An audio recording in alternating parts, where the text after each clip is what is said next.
So I read the scripture recently that really challenged me. It's in Revelation chapter 4, verse 1. To be honest with you, I was listening to a message that led me to look at that scripture. I never seen it through those eyes before, through those lenses. The scripture says, after this I looked. John was speaking. He was caught up on the Isle of Patmos in a vision. He had already had so much ministerial accreditation, but he was still pressing. His relationship with growth and transformation was to press some more. Regardless of the exploits, regardless of the success, regardless of how high, he was already seeing a vision. If I'm seeing a vision already, I'm like, wow. But it says in the middle of the vision, after this, I looked. After what? Whatever was back there that was great and awesome, he was still pressing to look. I love that scripture. Just that verse. After this, I looked. And I asked myself, Angela, what is it that you need to leave behind? What is your relationship with past success, past failure that is keeping you stuck at a certain realm of increase, of growth, of transformation? So I decided, and I'm inviting you to decide with me, to say, after my last whatever, success or failure, I'm going to look forward.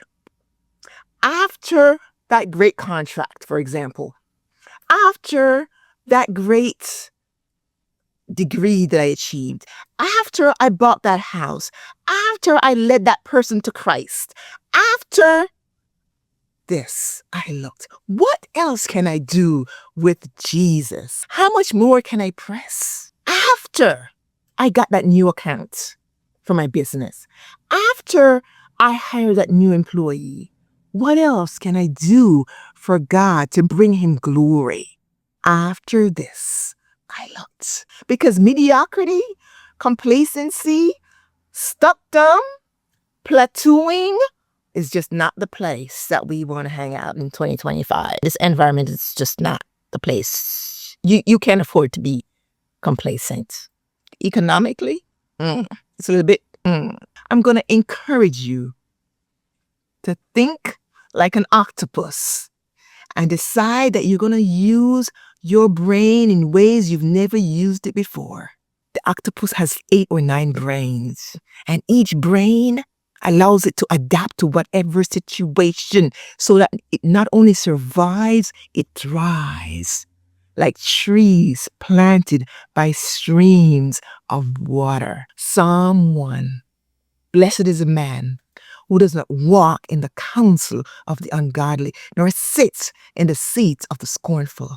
But his delight is in the law of the Lord, and in his law does he meditate day and night. See that? Beautiful. So let me bring it back and say to yourself, after this, I looked. Because Jesus is calling us to be multipliers, 30, 60, 100 times what is sown. Jesus knew that we could become so much more than we think, more than you think. So he says he can do immeasurably more than we ask or imagine, than you ask or imagine, than I ask or imagine. And so I press. And after this, I looked. Go ahead, click the button and come press with us at eSpeaks. Schedule your personalized consultation to get on your growth journey, to know you so you can grow you. Yes. Go ahead, click that link.